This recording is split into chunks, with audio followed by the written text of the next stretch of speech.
Muy buenas tardes a todos. No sé si, a ver si se conecta.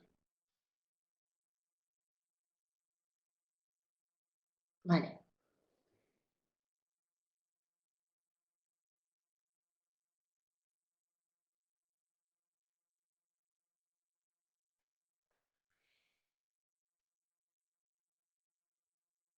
vale. Muy buenas tardes a todos. Creo que ya están conectados. Bueno, la conferencia que vamos a realizar hoy va a tratar sobre desinformación en la red, fake news y la era de la posverdad. En primer lugar, y para esperar que se conecte más gente, aprovecho para presentarme. Para los que no me conozcan, supongo que la mayoría seréis alumnos del máster. Soy tutora académica del área de entorno político, comunicación estratégica e institucional del máster de marketing político y comunicación de CUP y de la Universidad de Alcalá. De formación base soy periodista, pero después me especialicé también, igual que están haciendo ustedes, en comunicación política institucional con un máster del Instituto Universitario Ortega y Gasset y de la Universidad de Santiago de Compostela. Y en la actualidad tengo una agencia de comunicación que se llama Modelo de Comunicación, aquí les he dejado la web por si quieren echarle un vistazo después. Bien, lo primero que vamos a tratar en esta conferencia, vamos a comenzar hablando sobre fake news. Me imagino que a muchos de ustedes les sonará el término fake news. Es uno de los términos que más se está utilizando en los últimos tiempos. Hemos visto cómo ha aumentado mucho el uso de esta palabra. Lo que vamos a tratar de hacer es definir qué son las fake news, veremos algunos ejemplos de fake news, veremos el origen del término fake news y después ya pasaremos a relacionarlo con el auge de las redes sociales y con el concepto de la posverdad. En primer lugar, lo primero que tenemos que tener claro es que cuando hablamos de fake news, estamos hablando en la traducción en español serían noticias falsas. Con las fake news nos referimos a un problema que cada vez cuenta con más auge dentro de Internet.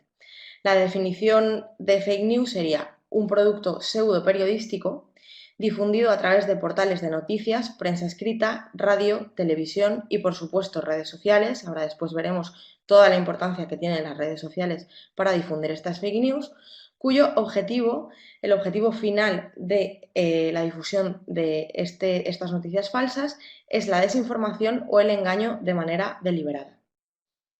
Estos engaños, bulos y desinformaciones son difundidos por Internet y amplificados por las redes sociales, que convierten a estas noticias falsas en multitud de veces en fenómenos virales. Estas fake news pueden llegar a ser peligrosas. En un primer momento, cuando decimos que las fake news pueden llegar a ser peligrosas, mucha gente dice peligrosas porque tampoco tienen tanto de malo que se compartan noticias falsas. No es por el hecho simplemente de compartir noticias falsas, sino por lo que pueden generar el compartir esas noticias falsas. Se puede producir desde riesgo para la seguridad ciudadana hasta riesgo para la reputación de una persona. Hemos visto muchísimos casos de ello. Y pueden producir muchas veces alarma social entre los ciudadanos. En el caso de la seguridad ciudadana, por ejemplo, tendríamos un ejemplo claro ahora que está muy en auge el tema del coronavirus y todas las informaciones que se están virtiendo sobre este tema. Sería muy fácil, no quiero darle ideas a nadie, por favor, sería muy fácil crear una noticia falsa, decir pues que el lunes pasado llegaron 50 personas provenientes de China al aeropuerto de Barajas y que no tenían todavía síntomas del coronavirus y eh, que han estado durante una semana por Madrid en reuniones de trabajo, han estado por el centro de Madrid, han salido a comer, han salido a cenar y que ahora están ingresados en el hospital. Así de sencillo y además con unas webs que lo hacen directamente, tendríamos la capacidad de crear una noticia falsa que se convertiría en viral. Y en este caso, que tendría un riesgo grande por la alarma social que generaría entre los ciudadanos. Por lo tanto, la importancia del problema de las fake news es es real, o sea, esto es un problema real. Ya lo vimos, toda la importancia que ha cogido este término cuando en el año 2017 el famoso diccionario, que me imagino que todos conocerán, el diccionario Oxford, catalogó el término fake news como la palabra del año. De entre 4.500 millones de palabras, escogió la palabra fake news para catalogarla como palabra del año. Esto no es lo que nos determina, es toda la importancia que tiene esta palabra. Se basan para determinarla en las más utilizadas en los últimos meses y en 2017 el uso de la palabra fake news había aumentado un 365%. Esto se produjo en parte gracias a Donald Trump, como veremos más adelante. Más adelante analizaremos todas las fake news y cuando estemos en la parte de posverdad veremos todo lo relacionado con la campaña de Donald Trump. Existen muchísimos ejemplos de fake news, como el que les acabo de poner yo ahora mismo sobre el coronavirus, que me lo he inventado ahora en este momento, que se les podría ocurrir cualquier cosa. Por lo tanto, para que vean, hay muchísimos ejemplos. Entonces vamos a ver algunos de los más llamativos. El primero que les he querido enseñar es un ejemplo de noviembre de 2016 que dice: el Papa Francisco sorprende al mundo y apoya a Donald Trump para la presidencia. Esto ocurrió durante la campaña de Donald Trump. Esta noticia corrió como la pólvora y lo grave de esto es que llegó a alcanzar 1 millón de interacciones en Facebook. El origen de la noticia venía de una web satírica y aquí es importante que veamos que en esta noticia no fue recogida por grandes medios, pero sí se propagó por redes sociales. Muchas veces el problema que ocurre con las fake news es cuando los medios de comunicación tradicionales se hacen eco de estas fake news, no contrastan la información. Entonces, al no contrastar la información, la publican en los medios y entonces se amplifica muchísimo más la noticia falsa y llega, como comprenderán, a muchísima más gente. El segundo ejemplo que he querido destacar es de octubre de 2016. El titular era: urgente, decenas de miles de votos fraudulentos de Clinton encontrados en un almacén de Ohio. Esta noticia fue publicada en la web Christian Times Newspaper y fue creada por un estudiante norteamericano de ciencias políticas, Cameron Harris era su nombre. Cameron Harris lo que hizo con la web Christian Times Newspaper es que compró un dominio que estaba abandonado en internet, le costó alrededor de $5, compró el dominio y creó la historia. Inventó personajes, incluyó fotos, aparecían unas urnas dentro de un almacén de Ohio que decían que las había encontrado un electricista que era pro-Trump. En las urnas se veía votos dentro, o sea, se veía sobres cerrados. Incluyó estas fotos y creó 6 páginas en Facebook para replicar la noticia, que fue compartida por 6 millones de personas. 6 millones de personas compartieron esta noticia. Solo con esta noticia, solo con generar esta noticia, el estudiante de ciencias políticas ganó $22.000 con anuncios de Google.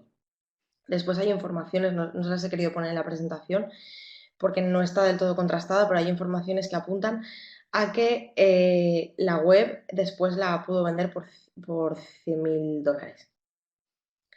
El estudiante de ciencias políticas era simpatizante de Trump y dice que se le ocurrió esta idea, esto es lo interesante de todo, cuando Trump dijo en Ohio que estaba convencido de que las elecciones se iban a amañar para que ganara su rival. Esto Trump lo dijo porque las encuestas le estaban dando como perdedor y entonces incluyó esto dentro de su discurso en el mitin de Ohio.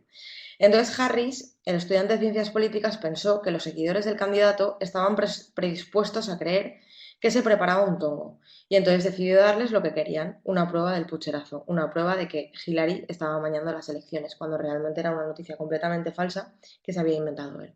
Pero el dato importante es que nos quedemos con esto: hasta 6 millones de personas compartieron esta información falsa. Tercer ejemplo de fake news, abril de 2016. Este es tan surrealista que se lo he querido poner por surrealista. El siguiente que veremos es todavía más. Una mujer defeca en el escritorio de su jefe tras ganar 3 millones en la lotería. La publicó el sitio de VaryReport.com y obtuvo 1,8 millones de interacciones en Facebook. Esto también era una noticia falsa. El siguiente ejemplo que tenemos, de septiembre de 2014. Una mujer de Florida se implanta un tercer seno para dejar de ser atractiva para los hombres.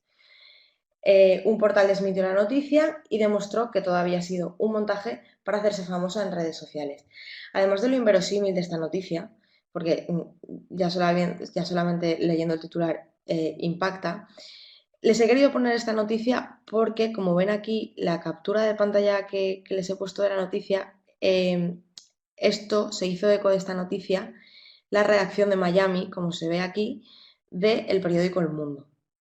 Es decir, de esta noticia falsa sí que se hicieron eco medios de comunicación, que esto es lo realmente, es grave ya de por sí que vivamos en una era en la que se puede generar noticias falsas de forma tan fácil y que se propagan de forma tan fácil gracias al auge de las redes sociales, como ahora veremos, y a Internet. Pero el problema sustancial de esto se produce cuando además los medios de comunicación tradicionales se hacen eco de estas noticias. Quinto ejemplo de fake news, esta es de agosto de 2015.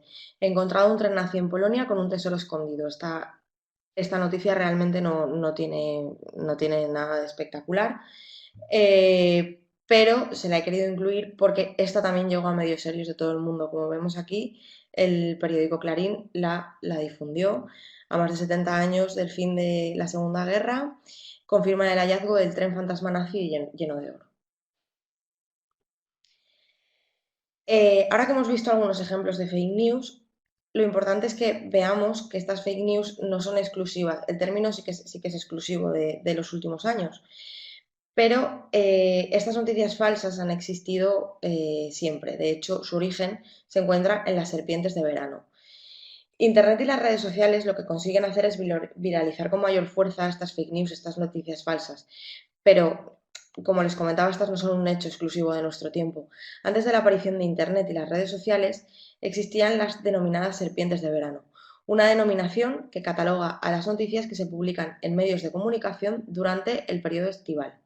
El periodo estival, como bien saben, es un periodo mucho más ausente de noticias significativas, no hay informaciones políticas relevantes, muchas veces tampoco hay informaciones económicas relevantes, es un periodo en el que la actualidad se limita a lo mínimo, las noticias se paralizan muchísimo, entonces para poder aumentar las audiencias, muchos medios lo que recurrían era a las serpientes de verano, que son noticias medio falsas o completamente falsas. Las serpientes de verano al final son noticias irrelevantes o sorprendentes que aparecían cada verano. Seguro que si recuerdan ojeando el periódico, algunas se les puede ocurrir de algún periódico de su ciudad. El origen del término serpientes de verano, según el periodista Javier Ortiz, puede provenir, aquí hay bastante controversia sobre el origen del término, pero esta parece que es la tesis que más adeptos tiene, la tesis de Javier Ortiz, que dice que puede provenir de Nessie, el mítico monstruo del lago Ness, al que se hacía, esto es una cita del periodista, al monstruo del lago Ness se le hacía reaparecer a capones todos los agostos para que los diarios tuvieran algo de lo que hablar. La primera mención de la criatura se realizó en el año 1968 cuando el diario Inverser Courier publicó un artículo donde hacía referencia a un pez enorme u otra criatura que habitaba en las profundidades de ese lago. Aquí les he puesto también una captura de pantalla del Daily Mail para que vean pues, que lo mismo ocurrió con el monstruo del lago Ness, que muchísimos medios replicaban esta noticia porque al final se producía, era una serpiente de verano, se producía en un periodo estival, igual que un medio no tiene noticias, el resto tampoco tienen, entonces se replicaban estas informaciones. Lo cierto es que ahora, en nuestra era, con Internet y con el auge de las redes sociales, ya no tenemos solamente serpientes de verano, sino que tenemos auténticas anacondas durante todo el año que acaparan de forma mayúscula la atención. Una vez hemos visto qué son las fake news, su definición, algunos ejemplos de fake news, vamos a ver en qué consiste este término, el término posverdad, y qué relación tiene con las fake news. Voy a leer el comentario de Kevin. Realmente las fake news son noticias falsas. Como comentó anteriormente, ya es algo que siempre han existido, pero con la fuerza de las redes sociales y hoy Internet se han popularizado tanto que llega a generar noticias basuras o distorsionan la verdad solo por ganar lectores o popularidad. Efectivamente, solo por ganar lectores o popularidad, en este caso popularidad, el ejemplo que hemos visto de la mujer que se había implantado un tercer seno para dejar de ser atractiva para los hombres, esta noticia falsa, lo único que buscaba, después se desmintió en todos los medios que se hicieron eco, y lo único que buscaba, y ella lo reconoció, buscaba popularidad para ella misma en sus perfiles de redes sociales. ¿Cómo podemos determinar si la noticia es fake news, ya que la cantidad de información que viaja en Internet es gigante? Ahora os dejaré, hay una página web, ahora después veremos un vídeo de una de las creadoras de esta página web que se llama maldita.es, pueden entrar ahora en Google y entrar en ella y verán cómo ahí se van contrastando muchas noticias falsas y se va informando de hecho ahora tienen una sección nada más entrar sobre el coronavirus, de todos los bulos que han circulado sobre el coronavirus. Suelen estar muy pendientes de la actualidad, de lo que más se está viralizando y lo que se dedican es a contrastar la información para ver si es real o no es real y después muestran el veredicto a través de la web. Entonces es muy importante que estemos siempre pendientes de este tipo de páginas web para al final no estar desinformados. ¿Qué es la posverdad? La posverdad es un neologismo que describe, esta es la definición de posverdad, describe la distorsión deliberada de una realidad para crear y modelar la opinión pública e influir en las actitudes sociales donde los hechos objetivos tienen menor influencia que las apelaciones a las emociones o a las creencias personales. El origen contemporáneo del término, vamos a ver ahora de dónde proviene el término posverdad. Se le atribuye al bloguero David Roberts, que usó el concepto en el año 2010 y lo usó como política de la posverdad. Con este término, lo que hacía Roberts era definir una cultura política en la que la política, entendiendo la política como la opinión pública y la narrativa de los medios de comunicación, se había vuelto casi totalmente desconectada de la política pública. La política pública entendida como la sustancia de lo que se legisla. Volvemos otra vez al diccionario Oxford. Según el diccionario Oxford, el término posverdad fue empleado por primera vez en un ensayo de 1992, es decir, antes de que David Roberts utilizara este concepto como política de la posverdad, en 1992, el dramaturgo serbio-estadounidense Steve Tesic habló sobre el término de posverdad en referencia al Watergate, el Irán-Gate y la Guerra del Golfo. Y aquí lo que expresó el dramaturgo serbio-estadounidense fue: nosotros como pueblo libre hemos decidido libremente que queremos vivir en un mundo de posverdad. En este caso, lo que pretendía denominar era a las mentiras emotivas. En 2014, Ralph Case utilizó el concepto era de la posverdad en un libro. Y el mismo año un periodista estadounidense habló de un ambiente político de la posverdad y acuñó el término presidencia de la posverdad a su análisis de las declaraciones erróneas o engañosas de George Bush tras los atentados del 11S. Desde el punto de vista que tratamos hoy, podemos comprender a la posverdad como la distorsión deliberada de una realidad a través de globos sonda, chisme, bulo, calumnia, verdad a medias, como quieran llamarle, que se pone en órbita por la mayor fuerza propulsora que conocemos hasta ahora. ¿Y cuál es la mayor fuerza propulsora que conocemos hasta ahora? En línea de lo que estaban comentando por el chat, las redes sociales. Es decir, lo que podemos decir es que concluimos que se ha extendido la posverdad por el auge de la cultura digital y las redes sociales. Si les parece, las dudas las iré resolviendo cuando acabemos con la conferencia, porque si no, no nos va a dar tiempo a verlo todo. ¿Cómo evoluciona? De todas formas, pueden ir escribiéndolas por aquí y cuando finalicemos las leo todas. ¿Cómo ha evolucionado la verdad hasta la posverdad? El filósofo francés Michel Foucault decía que el mundo ha funcionado con una idea de verdad no científica. Esto es muy interesante. Este filósofo, esto es a lo que llamaba la verdad rayo, una verdad que se manifiesta en un momento, en un lugar y en una persona. Por ejemplo, para que entiendan lo que es una verdad rayo de forma rápida, es cuando habla el Papa para los católicos. Para los católicos el Papa siempre dice la verdad. Todo lo que dice el Papa es una verdad rayo. O la verdad de los milagros, según los cuales pues una persona que está enferma se va a Lourdes y se cura. Es una verdad rayo. También lo vemos con gente, por ejemplo, que cree y que lee el horóscopo. Pues, leen el horóscopo y se lo cree. Esto es una verdad rayo. Según este filósofo, el mundo ha funcionado con esta verdad rayo durante mucho tiempo. Pero a partir del siglo XVIII, cuando se desarrollan las ciencias, empezamos a tratar de precisar los hechos de forma científica. Aquí aparece lo que el filósofo denomina la verdad cielo. ¿Qué es la verdad cielo? Para que lo entiendan también de forma fácil. Un ejemplo de la verdad cielo significa que un metro es un metro en cualquier parte del planeta, en cualquier día, a cualquier hora y en cualquier momento del año. Un metro siempre va a ser un metro. Hoy nos preguntamos, ¿estaremos abandonando la verdad cielo para volver a la verdad rayo? Porque cuando vemos lo que está pasando hoy en día con la información y la política, nos surge esta pregunta.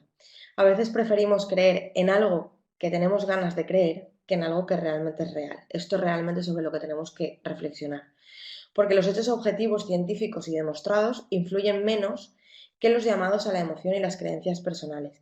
No sé si alguno se conectó en la última conferencia, en mi última conferencia para CUP, en la que hablaba sobre el storytelling, y hablamos mucho sobre esto, sobre cómo las historias consiguen que nos conecten. Les di los consejos de que cuando tengan que crear un storytelling personal o un storytelling corporativo o un storytelling para un candidato político, que siempre utilicen elementos emocionales, porque al final somos seres emocionales y conectamos mucho mejor con estos argumentos emocionales, con estos razonamientos emocionales, que con simples datos objetivos, con simples números, que al final se nos olvidan enseguida, mientras que los datos emocionales son los que guardamos. Bien, ahora que hemos visto la definición de posverdad y de dónde surge el término, vamos a centrarnos en las redes sociales para comprender su importancia dentro de las fake news y dentro de la era de la posverdad. La primera red social que vamos a analizar las redes sociales de forma muy superficial, pero basándonos en el último estudio publicado de We Are Social y HotSuite, que es uno de los estudios más importantes del sector, de enero de 2020, es muy reciente. Está publicado recientemente de esta semana, si no recuerdo mal. Entonces, vamos a ver los datos que arroja este estudio para comprender la importancia que tienen las redes sociales dentro de todo este contexto. A Facebook la podemos definir como la red social favorita de los usuarios. Facebook fue lanzada en el año 2004 por estudiantes de Harvard, me imagino que de sobra conocerán la historia de Facebook. Y hoy en día, lo importante es que surgió en 2004 y que hoy en día sigue siendo la líder de las redes sociales. Durante los últimos años, mucha gente se ha dedicado a matar a Facebook, a decir que Facebook va hacia abajo, que al final va a terminar desapareciendo, pero lo cierto es que los datos dicen lo contrario. Facebook continúa creciendo año tras año. Facebook a día de hoy es la red social que cuenta con un mayor número de usuarios en el mundo. En 2019 se contabilizaban 2.271 millones de usuarios únicos al mes en Facebook, un 5% más que en 2018, y en 2020, según este estudio recientemente publicado, cuenta con más de 2.400 millones de usuarios. Es decir, ha aumentado un 7,5 más que en 2019. Aquí podemos ver que la red social favorita de los usuarios, como les decía, es Facebook, seguida de YouTube, después tenemos a WhatsApp, después tenemos Messenger, después tenemos WeChat, que es como el WhatsApp chino, Instagram y el resto de redes sociales por bajo. La siguiente que vamos a analizar es YouTube. YouTube es un sitio web dedicado a compartir vídeos. Como todos saben, las personas que generan contenido para esta red social son conocidos como YouTubers. YouTube pertenece al gigante tecnológico Google. Es el sitio de vídeos más utilizado en Internet. Mantiene la segunda posición del ranking en redes sociales más utilizadas. Aquí podemos comprender su envergadura y su importancia. En 2019 contaba con 1.900 millones de usuarios en el mundo, un 27% más con respecto a 2018, y en 2020 ya cuenta con 2.000 millones. La tercera red social es WhatsApp, la aplicación de mensajería para teléfonos inteligentes que envía y recibe mensajes mediante Internet. Es líder de mensajería instantánea en gran parte del mundo. En China, como les adelantaba, es WeChat. Es lo mismo que WhatsApp, pero es como la versión china. En 2019, WhatsApp contaba con 1.500 millones de usuarios, 15% más que en 2018, y en 2020 ya cuenta con 1.600. Aplicaciones similares a WhatsApp, tenemos WeChat, el WhatsApp chino, Telegram, que se utilizó mucho, por lo menos en España, no sé en sus países si se utilizó Telegram. En España se utilizó bastante porque Telegram, al tener origen ruso, se decía que era una aplicación más segura que WhatsApp, que te podían robar los datos de manera más fácil, que se podía hackear de forma más fácil. Y luego tenemos a Line, que Line es una que surgió hace unos años, pero que tampoco tuvo tanta repercusión. Y la siguiente red social que he querido incluir, ya la última, es Twitter. Twitter, como hemos visto en el estudio, aquí volvemos al estudio, Twitter está en las últimas posiciones. No es de las redes sociales más utilizadas, pero ¿por qué hemos incluido Twitter? Porque Twitter al final es una plataforma esencial para periodistas y para políticos. Un político tiene que contar con un perfil de Twitter, se comunica a través de Twitter. Un periodista, un medio de comunicación, lo mismo. Difunden sus informaciones a través de Twitter, es algo fundamental. Entonces, Twitter al final es una red social de microblogging que se utiliza, los usuarios la utilizan a modo de periódico. Por eso les digo la importancia de los medios de comunicación y de los periodistas y de los políticos dentro de Twitter. La gente se informa muchísimo a través de Twitter. Sí que es cierto que ha perdido usuarios en los últimos años y actualmente cuenta con 3.400 usuarios, un número muchísimo inferior a el que encontrábamos, por ejemplo, en Facebook o en YouTube. Como conclusiones a este estudio de redes sociales, podemos decir que casi la mitad de la población mundial, 3.800 millones de personas, utiliza actualmente las redes sociales. Esto es un número que va creciendo cada año y es un número muy elevado. Además, aumenta también el uso de Internet, ya no solo de redes sociales, sino del propio Internet. Con 4.540 millones de personas están ahora mismo, nosotros entre ellos, están ahora mismo en línea. El crecimiento en número de usuarios en los últimos años, lo que vemos es que sigue siendo exponencial. En esta segunda, aquí hay dos pantallazos en el segundo, vemos como desde 2015 casi se ha duplicado la cifra de personas que utilizan las redes sociales.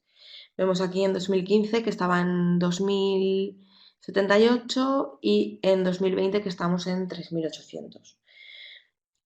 Como promedio, además, utilizamos 8,6 redes sociales a las que les dedicamos 2 horas 24 minutos de nuestro día. Bien, ahora que hemos visto que nos hemos centrado en las redes sociales, cuáles son las más importantes, las más utilizadas, vamos a ver en qué contexto se están moviendo estas fake news. El contexto de las fake news. Hoy en día estamos viviendo un momento político muy particular, esto es indiscutible. Es una época en la que podemos decir que muchas de las certidumbres que teníamos hasta ahora se están tambaleando, fracturando o incluso derrumbando. En la Unión Europea tenemos el traumatismo del Brexit y los populismos, el auge de los populismos en muchos países. En Estados Unidos la elección histórica de Donald Trump. En Brasil la de Bolsonaro. Son muchos los ejemplos. El mundo contemporáneo que vivimos ahora es difícil de interpretar. Según analistas y politólogos, son tres los factores esenciales, son tres las amenazas que están produciendo que el mundo contemporáneo en el que vivimos ahora sea difícil de interpretar. El primero es el cambio climático. El segundo son los movimientos migratorios masivos en América Latina, en el Mediterráneo, en África, en Oriente. Estos movimientos están causados por varias circunstancias, entre ellas también el cambio climático, las guerras, la pobreza, etc. Pero estas situaciones de movimientos migratorios no se van a modificar, ya que en menos de 20 años África contará con 2.000 millones de habitantes y la mayoría de ellos tendrá menos de 25 años. Por lo tanto, esta crisis de los movimientos migratorios masivos no va a cesar. Y el tercer factor esencial que produce que el mundo contemporáneo que vivimos ahora sea difícil de interpretar son los efectos incontrolados de las nuevas tecnologías. Aparecieron con Internet las nuevas tecnologías, aportando muchas soluciones a nuestros deseos de comunicación. Pero hoy nos damos cuenta de que esta parte tan fascinante de Internet también posee una parte preocupante. Por ejemplo, la inteligencia artificial, los efectos negativos que puede producir la inteligencia artificial, los big data, las nanotecnologías, la ciberseguridad. Todo esto nos daría para otra conferencia y una incluso de cada uno de estos temas, el robo de datos, los ataques cibernéticos, etc.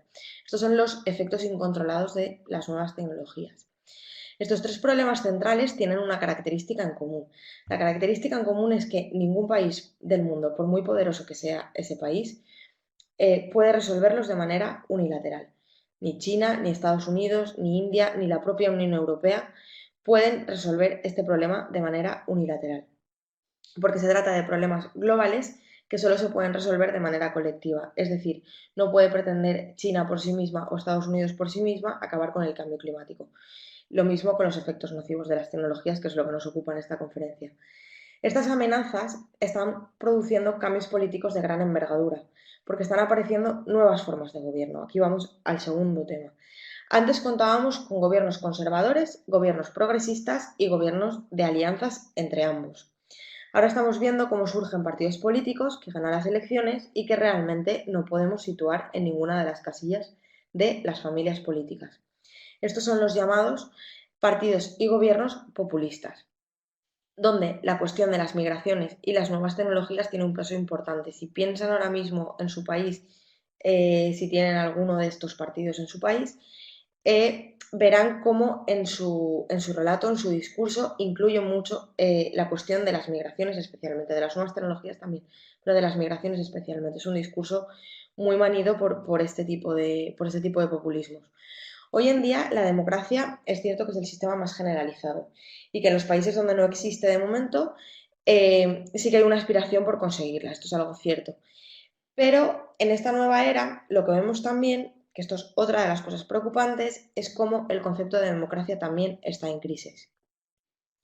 Son muchos los sondeos que indican un número cada vez mayor de personas que creen cada vez menos en la democracia. En América Latina, según los latinobarómetros de los últimos años, cada vez más personas, especialmente los más jóvenes, van teniendo más dudas sobre la democracia. En una de estas encuestas resultó un resultado que llamó mucho la atención, que era que la mayoría de los jóvenes respondió que prefería un gobierno autoritario que garantizara el empleo que un gobierno democrático que no lo garantizara. Esto realmente es un elemento muy grave.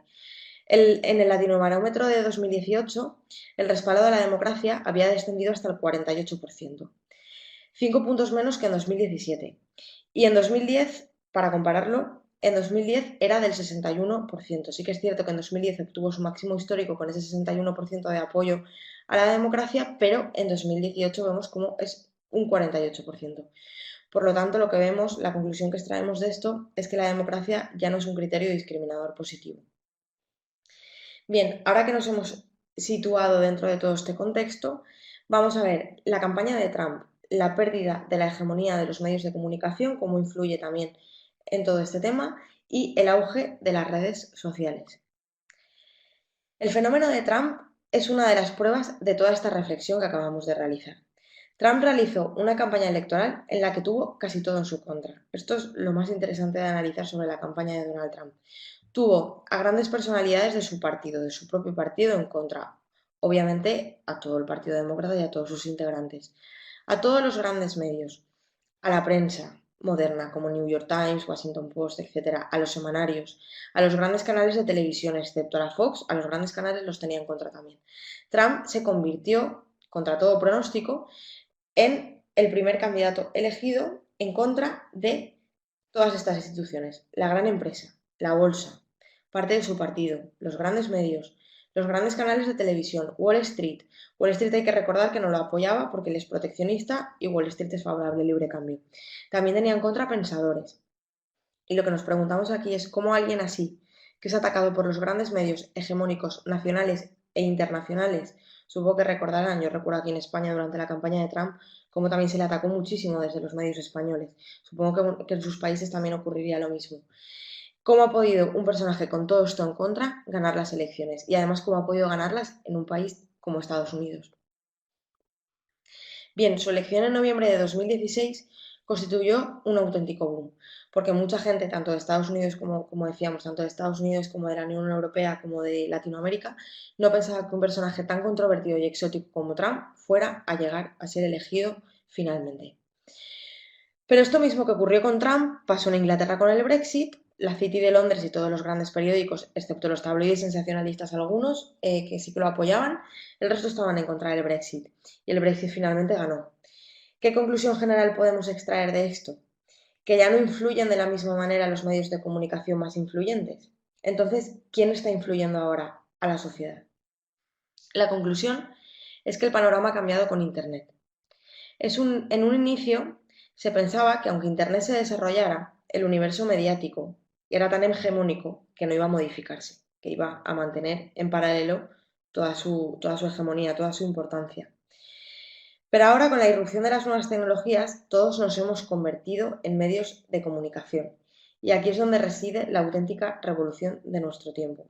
Esto es lo conocido como el periodismo ciudadano. Cualquiera hoy en día puede ocurrir un acontecimiento al lado de donde está, grabar un vídeo, subirlo a cualquier perfil suyo de redes sociales, que este vídeo se viralice y conseguir una noticia. Entonces, al final, esta es la auténtica revolución de nuestro tiempo, que todos nos hemos convertido en medios de comunicación. Pensemos, ahora vamos a ver un ejemplo muy llamativo que me gusta poner en este caso. Pensemos en un ejemplo en España. La cadena SER es la radio más escuchada en España y cuenta con poco más de 4 millones de oyentes. Ahora pensemos en el youtuber español con más seguidores, que cuenta con 23 millones de seguidores. Este youtuber, no sé si lo conocerán, es un youtuber, se llama el Rubius, que habla sobre videojuegos. O incluso no hace falta que pensemos en este youtuber que es el que más con el que más seguidores cuenta en España. Pensemos en 4 youtubers que se nos ocurran con 1,5 millones de seguidores cada uno. Y ahora pensemos entonces en la importancia de decir algo en la radio más escuchada o conseguir que sus 4 youtubers con esa cifra de seguidores lo digan. Aquí sí que es cierto que en función de lo que queramos que se diga, nos interesa más utilizar un canal u otro. Aquí están las famosas campañas con influencers. Las famosas campañas con influencers les funcionan a algunas marcas, pero no les funcionan a todas. Y siempre tenemos que ver en esto, por ejemplo, la cadena SER es una radio generalista. Si, por ejemplo, lo que queremos es una entrevista a un político determinado, nos puede interesar, obviamente nos puede interesar, no, nos interesa muchísimo tener una entrevista en la radio más escuchada de España, pero también nos puede interesar tener una entrevista en algún canal de YouTube con esta cantidad de seguidores porque conseguirá que nos acerquemos a unos votantes más jóvenes. Por ejemplo, esto ocurrió en España durante la campaña electoral, vimos el ejemplo con Pablo Iglesias, que fue le hizo una entrevista un youtuber. Y vimos además, era muy interesante porque vimos cómo cambió su registro a la hora de hablar. Es decir, él cuando habla en medios de comunicación utiliza un lenguaje más formal. De todas formas, el lenguaje de Pablo Iglesias no es excesivamente formal, es un lenguaje que entiende prácticamente todo el mundo. Pero cuando se sentó con el youtuber, utilizó otro tipo de lenguaje, incluso utilizó palabrotas mientras estaba dando la entrevista, cosa que sería impensable si estuviera dándole una entrevista a la cadena SER. ¿Por qué hizo esto? Porque adecuó su código de lenguaje al código de lenguaje del youtuber en cuestión que le estaba entrevistando. ¿Para qué? Para acercarse a los seguidores del youtuber que le estaba entrevistando y para conseguir obtener algún votante o reafirmar algún votante que pudiera estar entre los seguidores de este youtuber. Antes, aunque no estuviéramos de acuerdo con lo que decían los grandes medios, no era posible para los ciudadanos competir de ninguna manera con ellos, porque nadie contaba con esa capacidad financiera ni social. La diferencia que tenemos es que ahora sí que se cuenta con esa capacidad para competir con ellos. Es cierto que la dominación de los grandes medios ha sido muy influyente hasta hace poco y que la televisión continúa ejerciendo un poder enorme. Pero antes únicamente ellos imponían el relato y creaban una manipulación de masas sutil para conducir a la sociedad hacia la dirección deseada, a favor de unos intereses del Estado. Ahora es más difícil y cada vez lo irá siendo más, conforme cada vez vayan teniendo más auge las redes sociales, cada vez irá siendo más difícil. Cuando la democracia no era un sistema de gobierno principal en el mundo, los que veían un peligro en ella afirmaban cosas como que si cada persona vota lo que quiere, el país se convertirá en algo ingobernable. Pero muy pronto, a final del siglo XVIII, en Estados Unidos, el capital pudo controlar la vida política gracias al dinero. Al final, aunque sean 300 millones como en Estados Unidos, votan por 2 partidos. Este tipo de esquema es lo que se rompe ahora con la democratización de los medios sociales, porque se produce la capacidad de expresar temas diferentes. Y es por ello que se produce la proliferación de partidos, porque es mucho más fácil que la gente te escuche ahora que la gente te escuche antes. Antes la situación que ha alcanzado el independentismo en Cataluña, por ejemplo, o el Brexit habría sido impensable, pero ahora son posibles porque muchas cosas porque los medios no funcionan de la misma manera, porque están perdiendo su hegemonía. Trump fue el candidato que no fue jamás a la televisión y que nunca dio una entrevista, porque afirmaba que los medios eran enemigos del pueblo. Esto se lo oímos a Trump decirlo durante la campaña hasta la saciedad. Y por eso él no iba, excepto con Fox. Y ahora Fox, durante el mandato de Donald Trump, se ha consolidado todavía más como el canal dominante en Estados Unidos. Un ejemplo claro es, si tomamos la audiencia del último telediario del día en Estados Unidos, son 29 millones de personas los que ven los telediarios. Los telediarios los 4 telediarios de las cadenas más importantes de Estados Unidos. Por lo que cada canal tendrá entre 6 y 7 millones de audiencia para conseguir esos 29 millones de audiencia totales de los telediarios. Trump tiene hoy 60,8 millones de seguidores en Twitter. Él solo tiene más del doble de seguidores que los telediarios estadounidenses. ¿Qué nos dice esto? Que mientras los medios tradicionales pierden audiencia, los medios sociales las ganan. Por eso, aunque el medio dominante siga siendo hoy la televisión, Si lo analizamos desde el punto de vista meramente cuantitativo, serían las redes sociales. Esto es una revolución en toda regla. Por lo tanto, ya no podemos seguir pensando, ya no podemos seguir trabajando, ya no podemos seguir haciendo comunicación política o marketing político como lo hacíamos hace 10 años. La campaña victoriosa de Donald Trump también demostró que la verdad ya no es tan necesaria. Volvemos ahora al término posverdad. Ni es tan importante y por eso se impuso el concepto de posverdad, en el que tú tienes tu verdad y yo tengo mi verdad. Las verdades relativas y las fake news, donde se construyen realidades falsas a través de una manipulación, siempre han existido, pero ahora forman parte del debate político casi normal. Esta es la diferencia. En 2017, la revista Time, esto es muy significativo, la revista Time titulaba ¿Ha muerto la verdad?, para reflexionar sobre las fake news y sobre las verdades y mentiras en la carrera de Trump. La editora jefe de Time escribió en su columna: sospecho que alrededor de esto, como muchos dirían, creen en la verdad. Sin embargo, nos encontramos con un intenso debate sobre su rol y el poder en la cara de un presidente que la trata como un juguete. Esta portada de Time era un homenaje a su portada de 1996, en la que se preguntaba, en 2017 se preguntaba ¿ha muerto la verdad? En 1966 se preguntaba ¿Dios está muerto? La portada de Dios está muerto hacía referencia a la célebre afirmación de Nietzsche, donde decía Dios ha muerto, y si Dios ha muerto, somos totalmente libres. Esta portada de Time, de Ha muerto la verdad, lo que quería era hacer reflexionar de la misma manera si lo que ocurre ahora es que la verdad ha muerto, podemos inventar y manipular como queramos. Hoy aumenta la preocupación por las fake news, pero lo cierto es que siempre han existido, como decíamos, y como bien han apuntado en sus comentarios. Por ejemplo, en la guerra de Irak con las armas de destrucción masiva, ahí ya teníamos una fake news. Lo que ocurre ahora realmente es que los medios ya no poseen la hegemonía para controlar esas verdades y esas mentiras. Ya no cuentan con el monopolio de la opinión pública, porque ahora Internet y las redes sociales ponen a nuestro alcance una cantidad ingente de información que compite con la de los grandes medios. Y aquí está la verdadera diferencia. Durante su campaña, Donald Trump afirmó muchas mentiras y la gente le creyó. Comenzó su campaña diciendo, estas son algunas de las fake news más famosas de Donald Trump. Comenzó su campaña diciendo que Obama había nacido en Kenia, afirmó que musulmanes de Nueva Jersey habían celebrado el 11S, bailando, esto es una cita literal de él, bailando sobre tejados y en las calles.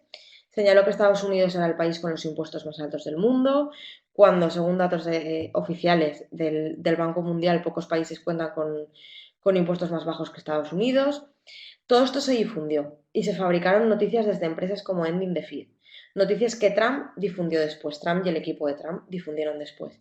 También durante la campaña llamó corrupto al FBI y sobre Hillary Clinton llegó a decir literalmente durante un meeting que ella era el diablo, lo dijo literal.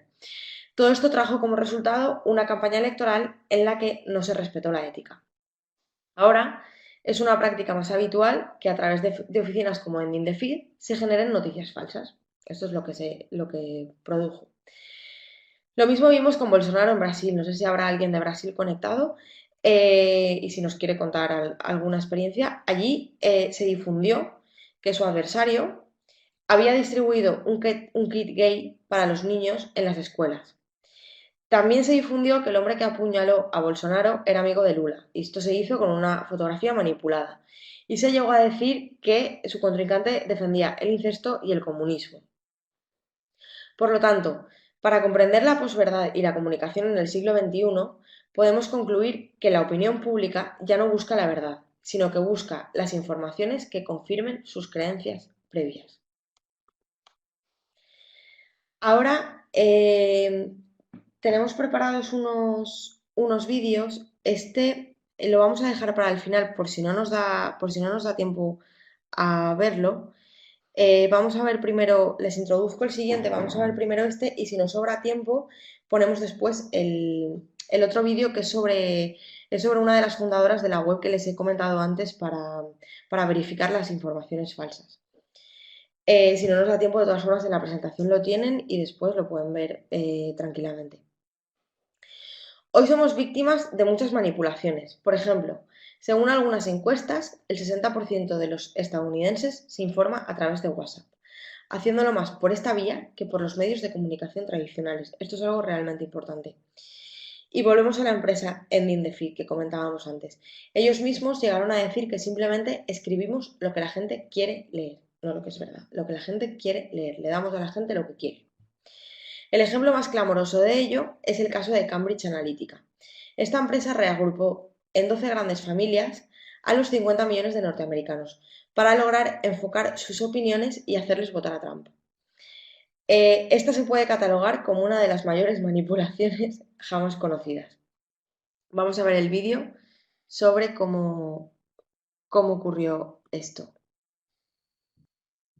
Los psicólogos definen la personalidad como una combinación de tus pensamientos, sentimientos y comportamientos. Y con cada clic, Facebook te conoce cada vez mejor. Sin embargo, es ilegal que los anunciantes en Facebook se dirijan a ti en función de tus rasgos de personalidad. Lo que aún no es ilegal es que lo hagan en función de tus intereses. Por ejemplo, a qué película me gusta o a qué celebridad sigues. Pero, ¿y si hubiera otra manera? La compañía Cambridge Analytica utilizó un algoritmo capaz de crear perfiles psicológicos de los usuarios a partir solo de sus interacciones de Facebook. ¿Cómo funciona? La prueba de personalidad de los 5 grandes ha sido utilizada por psicólogos durante años. Te puntúa en 5 rasgos principales. Apertura al cambio, ¿estás dispuesto a vivir nuevas experiencias? Escrupulosidad, ¿qué tan perfeccionista eres? Extraversión, ¿te encantan las fiestas? Amabilidad, ¿eres solidario? Inestabilidad emocional, ¿te preocupas o te enojas fácilmente? Mezclados, estos rasgos amplios clasifican a las personas en tipos de personalidad. Por ejemplo, esta es una personalidad aventurera. Es abierta, un poco neurótica y ama la variedad. O un protector, agradable, extrovertido, piensa en los demás. O una ejecutiva, concienzuda y abierta, es una líder natural. ¿Y el algoritmo? Varios estudios dicen que es impresionantemente preciso. Con solo 10 me gusta, puede deducir qué tipo de persona eres mejor que tus compañeros de trabajo. Con 150 me gusta, es más preciso que tus padres. Y con 300 me gusta, es mejor para predecir tu personalidad que tu pareja. Pero todos los días compartimos mucho más que me gusta. Nuestra huella digital es una enorme red de publicaciones, enlaces compartidos, mensajes, fotos, que proporcionan a Facebook más información sobre quiénes somos. Cambridge Analytica fue contratada por la campaña del presidente Trump para las elecciones estadounidenses de 2016. El ex jefe de la compañía, Alexander Nix, afirmó antes de las elecciones que predijo el puntaje de personalidad del modelo de los 5 grandes de cada adulto en Estados Unidos. ¿Pero qué hicieron con toda esa información?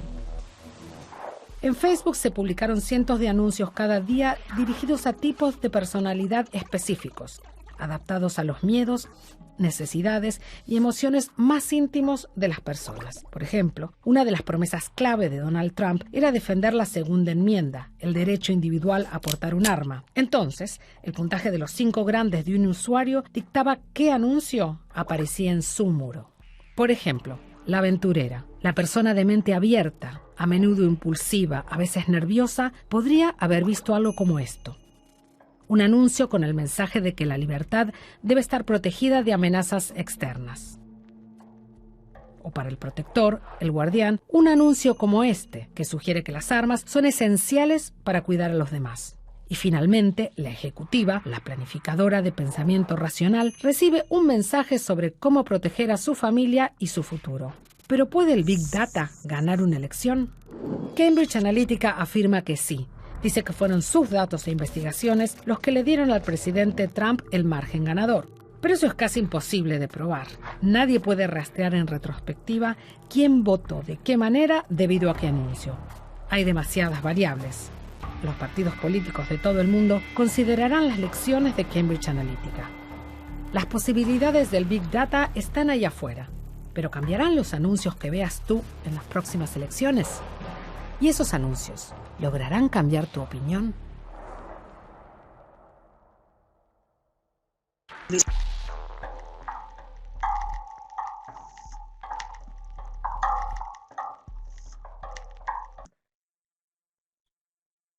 Vale.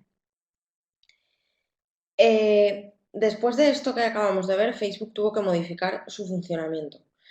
Por lo tanto, la posverdad y los hechos alternativos, junto con las fake news, están contribuyendo a modificar la opinión pública. Ahora es cada vez más difícil distinguir entre la verdad y la falsedad. El problema de esto es que cuando desaparece la verdad, también desaparece la libertad. Vamos a ver ahora otro vídeo y si nos da tiempo ponemos el de Maldita.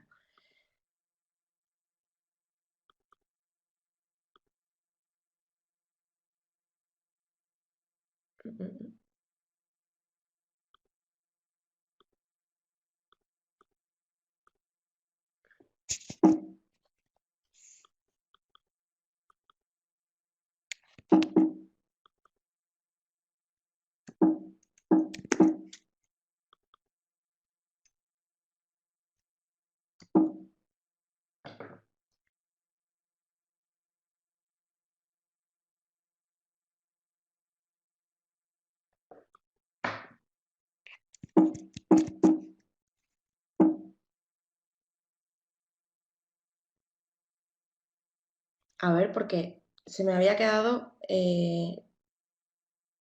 no me funcionaba el ordenador. De repente, a ver si ahora conseguimos compartir y poner el vídeo.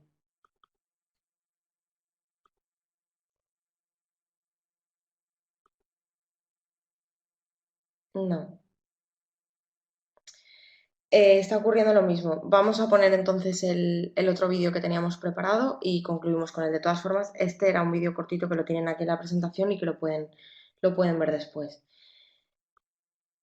Vamos a poner el vídeo que les comentaba sobre...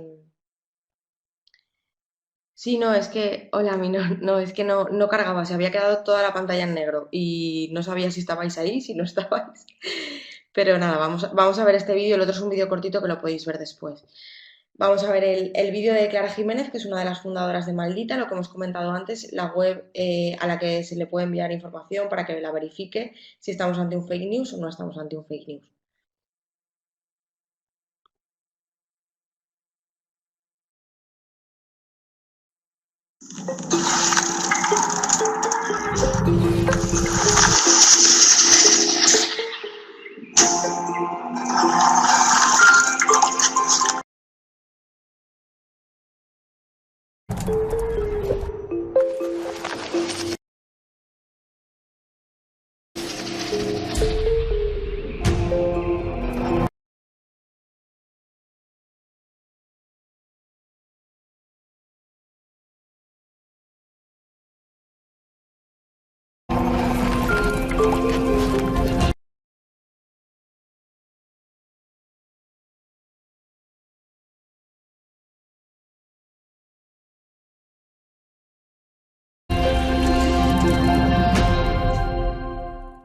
El 28 de octubre de 2017, un grupo de ancianos se encontraba visitando el Parque de la Naturaleza de Cabárceno, en Cantabria.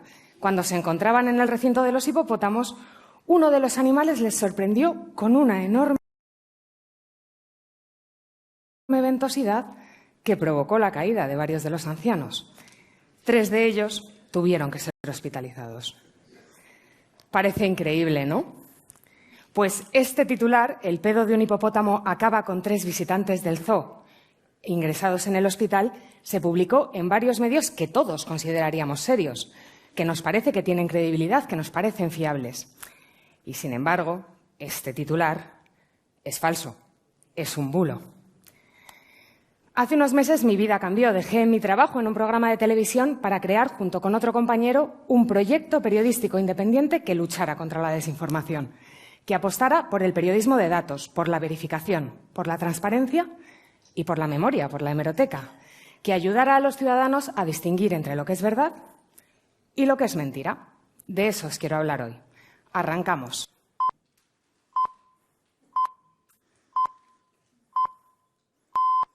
Cuando oímos esto, sabemos que vamos a escuchar un boletín informativo. Identificamos estos pitos con el consumo de información por la radio. Vemos esto.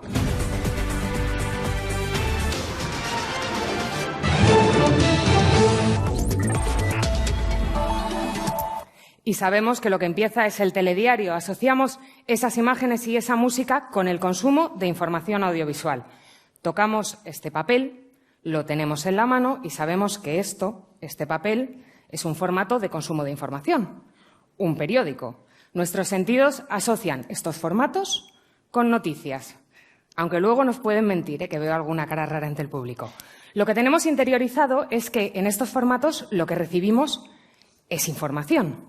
Esto es lo que en Maldita.es llamamos el ancla. Quedaros con esto porque me lo vais a oír más de una vez. Y entonces me diréis, ¿qué ha cambiado? ¿Qué es diferente? We are fighting the fake news. It's fake, phony, fake. Called the fake news the enemy of the people, and they are fake news. Esto es lo que ha cambiado. Llevar Internet todo el rato en el bolsillo y consumir cada vez más noticias a través de WhatsApp, de Twitter, de Facebook, de Instagram, que está muy bien, ojo. Pero aquí es donde la desinformación tiene más fácil imitar a la información, disfrazarse de ella. Y aquí es donde ese ancla de la que hablábamos al principio se difumina. ¿Cómo pasa esto? Esto es una noticia real y esto es una desinformación, lo que mucha gente llama, aunque a mí no me gusta mucho el término, una noticia falsa, un fake news. Porque cuando yo digo que algo es una noticia falsa, no estoy refiriéndome a lo mismo que cuando Donald Trump dice que la CNN son fake news, porque esto no es una noticia, nunca ha pretendido serlo. Es solamente un disfraz para desinformar. Esto es muy importante que lo tengamos en la cabeza. Y, sin embargo, a que se parecen un montón. Parece que son el mismo formato, con su titular, su foto. No tenemos referencias que nos indiquen que una es verdadera y otra es falsa. A esto tenemos que sumarle otro problema. Cada vez consumimos más las noticias individualmente, aisladas, sin contexto. Cada vez entramos menos en la página de un medio de comunicación, en su portada, para ver qué ha decidido la redacción que es importante, y consumimos las noticias a través de lo que nos llega por redes sociales, por WhatsApp, por Facebook, sin saber muy bien a qué tipo de página estamos entrando para consumir o si es un medio fiable o no lo es. Por ejemplo, Urdangarín tendrá una paga en Suiza para sus gastos. Este titular se viralizó muchísimo. Hay mucha gente que a día de hoy cree que efectivamente el cuñado del rey condenado por corrupción recibió una paga de la Casa Real para sus gastos. Igual alguno está sentado por aquí y está descubriendo ahora que es mentira. ¿Por qué pasó esto? Porque esta noticia se viralizó sin contexto, sin ancla. Os vamos a demostrar por qué esto es tan importante. Si vemos esta noticia en la portada del País o del Mundo, podríamos pensar, por el contexto, por lo que le rodea, que esta noticia es verosímil, que podría ser que el cuñado del rey condenado hubiera tenido esos privilegios. Pero, ¿y si la vemos aquí? En su verdadero origen, de donde surge esta noticia. Precisamente por lo que le rodea, por el contexto que tiene alrededor, hay algo que nos hace pensar que podría no ser creíble. Pues esto tiene otra vuelta de tuerca. A veces ni siquiera consumimos la noticia.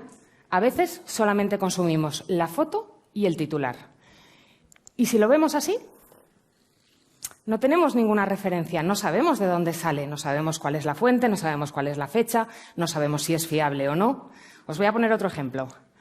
Vuelve el servicio militar obligatorio para menores de 25 años. Recibimos esto en nuestro móvil. Es un titular, una foto, no hay link, casi no hay fecha porque ni siquiera dice el año y no tenemos ni idea de dónde ha salido. ¿Dónde ubica esto nuestro imaginario? ¿En una web creíble o en una no creíble? ¿Qué nos dicen nuestros sentidos? No tenemos contexto, no tenemos ancla. Y a esto se le suma otra clave. La desinformación se democratiza. ¿Sabéis de dónde sale este titular? De aquí. De una web creada solamente para que puedas convertir tus bulos en formato de noticia. Antes desinformaba el poder, quien tenía capacidad de hacerlo. Las élites económicas, los gobiernos, los grandes medios de comunicación, la Iglesia. Ahora, con herramientas como esta, puede desinformar casi cualquier persona. Y eso cada vez es más fácil y cada vez es más peligroso.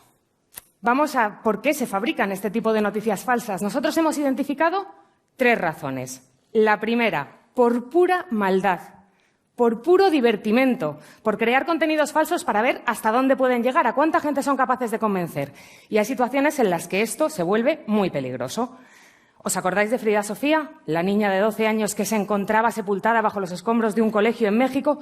Todo un país buscándola, todos los medios de comunicación del mundo pendiente de ella. Y resultó que la niña no existía. Era una noticia falsa, era una noticia creada solamente para generar el caos en una situación de emergencia. Esto en España lo hemos vivido. En los incendios de Galicia y de Asturias del año 2017, cuando las llamas estaban ya llegando casi a las casas en Vigo, de repente surgió una alerta en redes.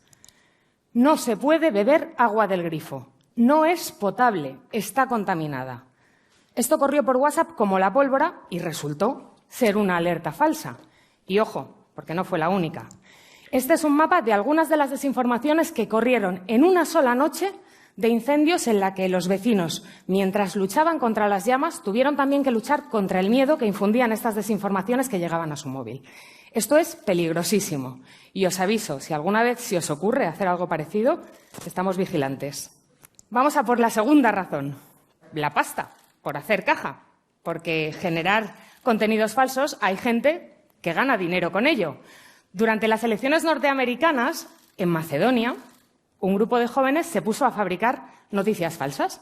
Empezaron haciéndolas contra Trump y contra Hillary Clinton y rápidamente se dieron cuenta de que las noticias contra Trump no daban dinero, así que fueron a saco a por Hillary Clinton y dio resultado. Ganaron miles de euros. En España hay páginas que hacen una cosa parecida, generan contenidos falsos para que la gente haga clic y entre a su web y ellos puedan cobrar publicidad. Y nos dicen en el aviso legal que es que son satíricas, que solamente lo hacen por la broma. Aunque, claro, a veces no lo hacen para hacer risa, lo hacen para ganar dinero. Y habrá algún escéptico en la sala que me diga, ¿y quiénes sois vosotros para decir lo que es satírico y lo que no lo es? Pues nadie. Por eso, lo único que hacemos es deciros en los manuales sobre desinformación que hay que mirar el aviso legal de las páginas en las que leemos las cosas antes de creérnoslas. Os avisamos con nuestras herramientas tecnológicas de que estáis entrando en una página satírica, como mediante nuestra extensión, y procuramos que los ciudadanos estéis lo más informados posible para que no os cuelen las mentiras. Y hay una tercera razón que a mí me parece la más peligrosa. Los bulos que se fabrican por ideología. Los que se fabrican para distorsionar nuestra realidad, para crear un determinado estado de opinión que favorece unas ideas determinadas. Esto en Europa lo hemos vivido con el Brexit, con Cataluña, con la crisis de refugiados. ¿Quién no ha recibido en su móvil un vídeo, un audio, una imagen, una cadena de WhatsApp contra la inmigración en los últimos meses? Estos mensajes reenviados entre miles y miles de personas a veces tienen apariencia de credibilidad, a veces son un titular y una foto, pero no tienen fuente, no tienen fecha, no tienen ancla. También hay titulares como este. Una familia acoge a un refugiado y viola y deja embarazada a su hija de 12 años. Este titular es falso. El hombre no era refugiado y no vivía acogido en la familia. Y, sin embargo, a día de hoy, este titular sigue publicado. Y aquellas personas que lo hayan leído relacionan refugiado con violador. Este es el ecosistema en el que nos encontramos y es muy peligroso. Solamente os digo una cosa, si alguna vez no tenéis claro algo, no lo compartáis. Es el mejor consejo que os voy a poder dar hoy. Estamos en un punto en el que los bulos pueden pasar de ser simples mentiras a convertirse en creencias. La desinformación va calando y las personas dejan de creer en la evidencia científica. Por ejemplo, lo estamos viendo en Italia, con los antivacunas que están ganando la batalla con el vicepresidente a la cabeza. Empezamos a creer que la Tierra es plana. Empezamos a defender que el hombre no ha llegado a la Luna. Empezamos a beber leche cruda. ¿Y cómo podemos combatir esto? Bueno, pues hay quien dice que con legislación. Hay quien dice que debería de ser un juez o incluso una institución dependiente del Estado la que decida entre lo que es verdad y lo que es mentira. Nosotros creemos que ese no es el camino, porque la línea entre una legislación antibulos y la censura es excesivamente delgada. Y no estamos solos en esto. Los expertos de la Comisión Europea, un grupo de expertos que formó hace unos meses, del que nosotros formamos parte, también creen que todavía no estamos preparados para legislar en caliente contra la desinformación. No conocemos suficientemente el fenómeno y necesitamos seguir estudiándolo. Pero sí tenemos otras herramientas para luchar contra ella. Por ejemplo, con periodismo de datos y hechos, con tecnología de alerta temprana contra la desinformación, con la comunidad, con la educación y con vosotros. porque os necesitamos para que nos alertéis de esa posible desinformación que se está moviendo en vuestras redes, porque nosotros no podemos estar en todas partes, y mucho menos en ese chat de familia en el que más de una vez ha caído una desinformación, o en esos grupos cerrados de Facebook en los que un día sí y otro también se está publicando un meme de un político de derechas o un meme de un político de izquierdas o de un actor o de un personaje histórico, que son tremendamente polémicos pero que no tienen ni fuente ni fecha. Cuando nos hacéis llegar esa desinformación, nuestro equipo se pone a trabajar con una metodología muy estricta. ¿Qué es lo que más se está viralizando? Eso es lo primero que vamos a intentar desmentir. A partir de ahí, trabajo periodístico, levantar el teléfono, hablar con las fuentes, verificar las imágenes y rastrear el origen de los vídeos. Y cuando ese trabajo está hecho y ya sabemos si eso no es un bulo, todo el equipo tiene que auditar al verificador y plantearle preguntas para saber si ha hecho o no ha hecho bien su trabajo. Y después votamos. Tiene que haber una mayoría de votos a favor de ese desmentido y ninguno en contra, para que nosotros podamos estar seguros y listos para salir y deciros que algo es falso. Y ahí os volvemos a necesitar, porque tenéis que ser vosotros los que volváis a vuestros grupos de WhatsApp y de Facebook y le digáis a vuestros contactos que no, que eso no es verdad, que es un bulo. Bien, este es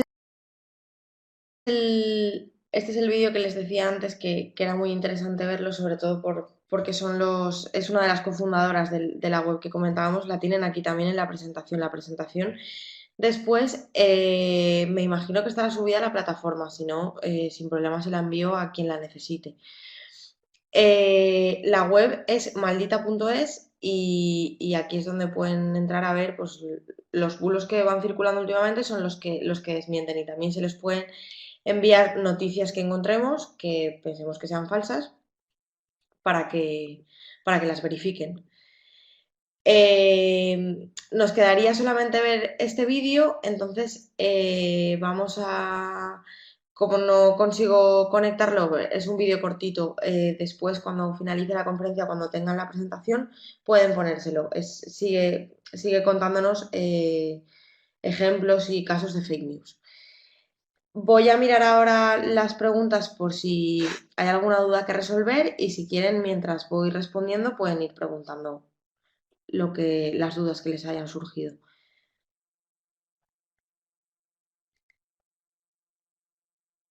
Realmente las fake news son noticias falsas, como comentó anteriormente, ya es algo que siempre ha existido, pero con la fuerza de las redes sociales y Internet se ha popularizado tanto que llega a generar noticias basura o distorsionan la verdad por solo ganar lectores y popularidad. Efectivamente, sí, esto es lo que os comentaba antes, Kevin.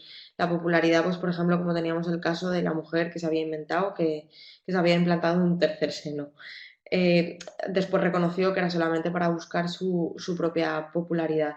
Y en muchos casos en portales que se generan directamente de las noticias falsas, también lo único que quieren es obtener lectores.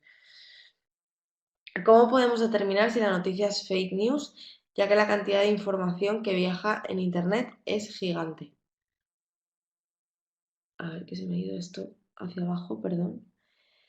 Se puede verificar a través de webs como esta, se les envía, y sobre todo tratando de contrastar la información nosotros. El problema es que muchas veces estas noticias aparecen y muchas veces también ocurre así, aparecen en un portal satírico, pero después se difunden hacia medios de comunicación tradicionales, medios de comunicación serios. Entonces, el problema suele aparecer cuando son los medios de comunicación tradicionales los que se hacen eco de estas fake news. Si nosotros encontramos, las fake news suelen tener unas características comunes, por ejemplo, suelen ser siempre noticias espectacularizantes, tienen un gancho muy llamativo.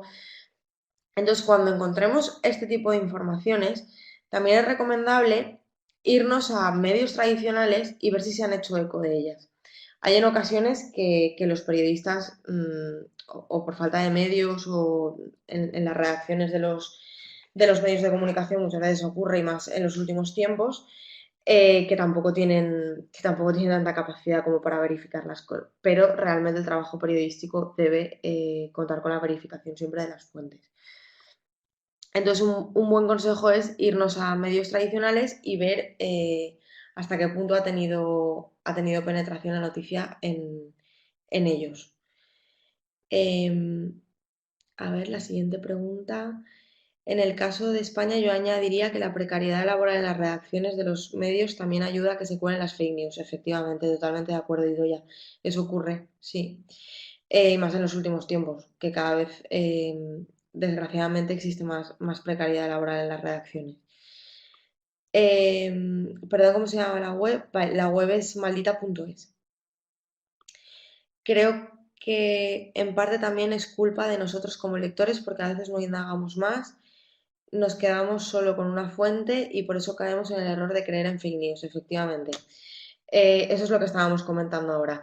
Siempre tenemos que, cuando veamos ese tipo de noticias, antes de compartirlas, que se nos active. O sea, decir, esto no acaba de estar claro. Esto o lo contrasto y tratar de contrastarlo lo máximo posible.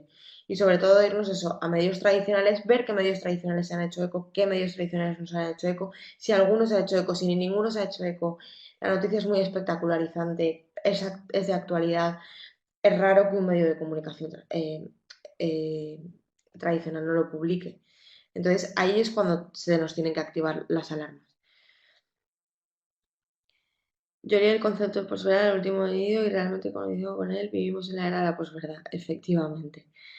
Las fake news y la posverdad son solo parte de la globalización, pero antes no existieron igual, eran de escala mucho menor. Exacto, Felipe, eso es lo que hemos estado hablando. Antes existían noticias falsas, incluso reconocidas y aceptadas, como las serpientes de verano, que todo el mundo sabía que existían, que los periodistas las creaban en épocas estivales. También podíamos tener, que eso ha existido siempre, una manipulación por parte de los medios de comunicación, por parte del poder político. El problema es que ahora esto sea, como tú bien dices, ya no por la globalización, por Internet en sí mismo, o sea, y porque cada vez hay más usuarios de Internet y cada vez hay más usuarios de redes sociales. Creo que la base para que los políticos, medios y personas de manera individual utilicen las desinformaciones en la red está basado en la frase miente, miente, miente, que siempre algo queda.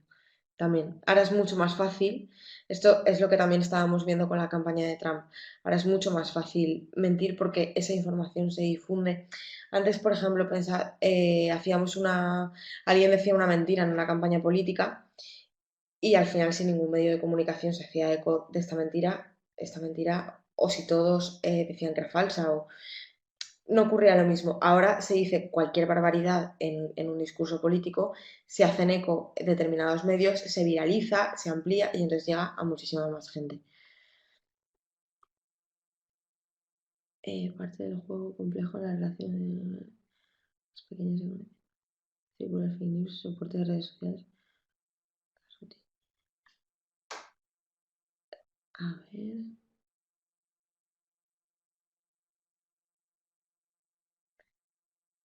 Tengo una consulta, ¿es imputable las fake news una vez encontrada la fuente? A ver, es imputable en función de lo que haya producido esa fake news. Es decir, si es una noticia falsa que ha producido un perjuicio en la imagen de una persona, pues sí que sería imputable, por supuesto. O sea, se podría denunciar todas las consecuencias que ha generado la creación y la difusión de esa noticia falsa. Que usan las redes sociales para viralizar frente a la desinformación.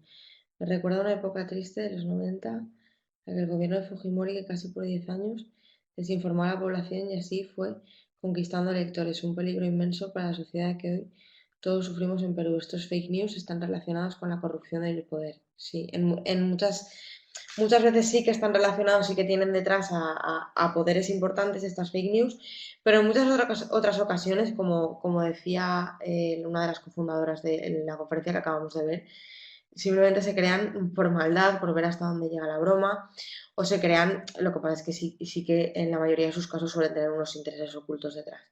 O alguien simplemente para buscar su popularidad, como hemos visto el caso de los ejemplos que hemos visto antes. ¿Cómo puede ser que un medio respetable publique un fake news? Nadie explica cuál es el proceso a seguir antes de llevar a un titular. Sí, el proceso a seguir que explica ella es el proceso a seguir que se sigue en cualquier medio de comunicación. Vamos, yo trabajo en medios de comunicación y es el proceso que se sigue. Es el normal, o sea, tú hablas con las fuentes, verificas la información, ves que hasta que no tienes luz verde no se publica la información, por supuesto. ¿Cómo es posible? Pues es posible debido a que lo que se está produciendo ahora también es que el auge de las redes sociales y el auge de Internet y el auge del periodismo ciudadano y el auge de la información libre es para mí uno de los mayores problemas y ventajas a la vez, pero uno de los mayores problemas para los medios de comunicación que trae asociado a Internet es la información libre. La información es gratuita. Entonces los medios de comunicación han entrado en una crisis de la que todavía no han conseguido saber cómo van a salir. Entonces, claro, esto que produce que al final las redacciones de los periódicos, de las radios, de las teles sean cada vez más precarias, que existan menos periodistas para verificar información, que una fake news, al final, si un medio, tened en cuenta, por ejemplo, pongo el ejemplo de 3 periódicos en España, El País, El Mundo y ABC. Si de repente una fake news, El País se hace eco, El Mundo dice, bueno, si se ha hecho eco El País, es que estará contrastada la información, la publico yo también, eso también puede ocurrir muchas veces. Entonces, este es uno de los grandes problemas, al final, la crisis en la que se encuentran los medios de comunicación.